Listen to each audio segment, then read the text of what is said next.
Hey everybody, I'm Louis Cubo here at PowerModz. Today we're at the Bell Sensplex in Canada, Ontario, and we are going to look at the 2014 Snowmobile Sneak Peek. Let's check out all these cool sleds. The new stuff is basically the new Yamaha Engine and our two-stroke 600, which is really cheap on oil and a really sweet motor, really snappy. Yeah. So that comes in the Altiger 6000. It does come in, that is only for the 600 though. It uses an interesting technology, right? Yeah, at lower speeds it's on top of the piston only, the injection, and as the speed increases, it sprays the fuel underneath the piston to go to the crankshaft and on top of the piston also. So it's a really sweet technology. It's supposed to be very fuel efficient, and the oil pump is also electronic, so it runs at about 150 to 1 at idle and at about 65 to 1 at full throttle. So on average about 100 to 1 fuel ratio to oil ratio. Yeah, very interesting. Okay, now you got to tell us about the new motor that you guys are using, the 1049cc, yep. 134, 135 horsepower Yamaha motor. Yep. Very snappy motor, very lightweight, reliable, so it should be a really nice setup for both Arctic Cat and Yamaha. It's a little better than our 1100 non-turbo because definitely more power out of it, more torque, more snaps, so I guess people are going to enjoy it a lot more than our previous non-turbo version. Right, and utilizes Arctic Cat clutches as well. Yes, it does. Yes, and our also Arctic Cat mapping, so should be pretty a lot quicker than, hopefully quicker than Yamaha's. It's going to be interesting to see. The guys are going to be lining these up on the ice. Exactly. It's going to be funny, you know. And but the 600, your two-stroke, that's not Suzuki, that's Arctic Cat.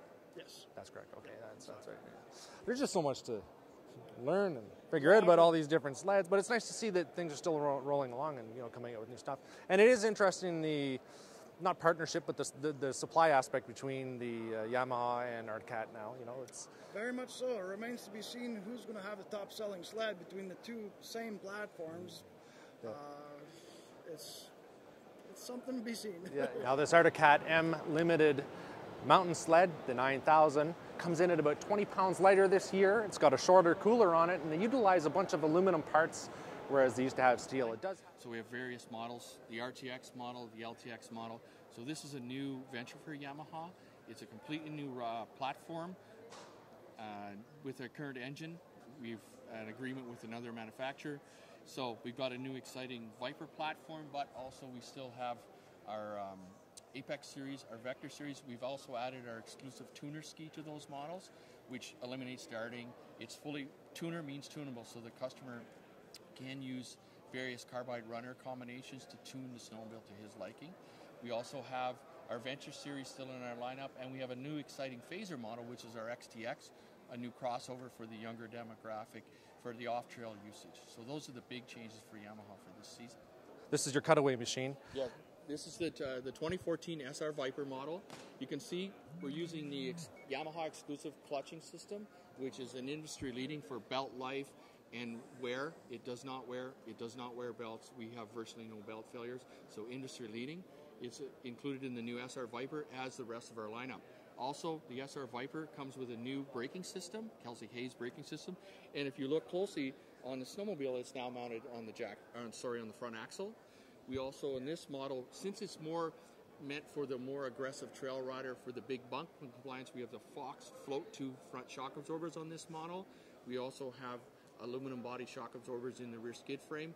And the LTX models, or our deluxe models of the SR Viper, they use an aluminum body coilover shock absorber for more rider comfort. Yes. Now the SR Viper has an all-aluminum tunnel now with a steel bulkhead. Yes, which is a little bit different. We normally use our die-cast bulkheads on our other snowmobiles, but this is a new platform for Yamaha, and using our engine and clutching combination in a different style of chassis. What we're aiming for is that lightweight feel on the trail and good bump compliance. Yes, it is the tried and true 130 horsepower platform engine that currently is in the FX10 Nitro.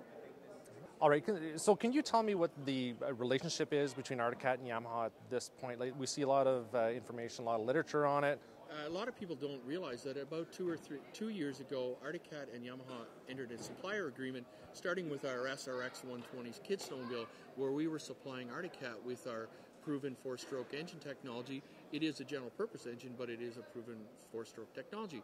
That has led us to the new SR Viper series snowmobile, where Arctic Cat was looking for a well-proven performance four-stroke engine, which we currently had in the FX10 Nitro. And we were looking to expand our snowmobile lineup with a high-performance chassis, and everyone knows that the Procross chassis is very well received in the marketplace, so it's kind of a blending of the two of the best, and it's a new venture for everyone. It does have a lot of customers questioning what is actually going on, but when it's all said and done, this is a Yamaha snowmobile. It is Yamaha powered, it is a Yamaha snowmobile. This is all I can afford this year. This is all you can afford? I only get the top half. I got to make payments to get the rest of it. Now, what's new with the Skidoo lineup this year for the 2014s? The new 900, three-cylinder, four-stroke. Lots of torque, good gas mileage. They're equal to like a 600 through the trail and stuff.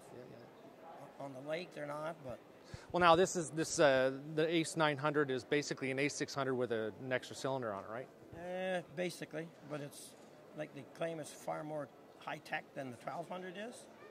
So I don't know if their deal is to use this in the future and make it to the same size, same horsepower, because they've done nothing with the 1200 for 6 years. It doesn't break. They've never touched it. Right. But it's heavy, and this engine is 40 pounds less weight. So now, what are the three modes? I heard something. There's 3 different settings on this. Different horsepower, 60, and then around 75, and then 90.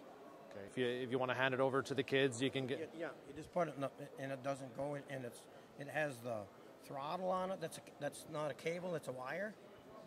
So that makes it so they can control it through the computer. Yeah. Or last year, I mean, the only time you get the R Motion was it was an extra package, right? Yeah. And now it's in everything. The only thing it's not in is the Sport. That's just a basic get going type sled. Yeah. So yeah, your entry level is the Sport, and what's that retailing for? 8,200 for the electric start and 77 for the manual. And that'll get you in a 600 carb model. Yeah. It still has like the same warranty and has the suspension they've used for years, and it's still a pretty nice sled for the money. Now tell me about the Grand Touring. It's got a couple changes as far as the quiet drive system. Yeah, that's the internal that I thought they were going to have it in GSX and stuff, but it's really narrow. It's inside. It doesn't drive through the clips. The other used to have silent track technology, but it was all done just more rubber inside the track, and the idler wheels went over it. Now it's the drive. Everything gets moved right inside of where it was. Yeah, I read some stats on it. They're looking at about 70% less vibration and 5 less decibels. So that's good for the person who wants a nice quiet ride. Yeah. Now, as far as the Polaris lineup goes, not a whole lot of changes in the RMKs. Everything is pretty much the same except for the sticker package you see on it. One thing I did notice, a little different rear bumper. They don't have that carbon fiber one that they had on there before, or maybe this might be an add-on, but I'm not quite sure. Polaris introduced 7 Indy models this year. The entry level is the 550 Fanner, which, we like those Fanners on the warm days. And they come in a variety of different models. The 550 Indy actually is about 50 pounds lighter than the previous IQ Shift model. So that's it from the Bell Sensplex here in Canada, Ontario for the 2014 Snowmobiles sneak peek.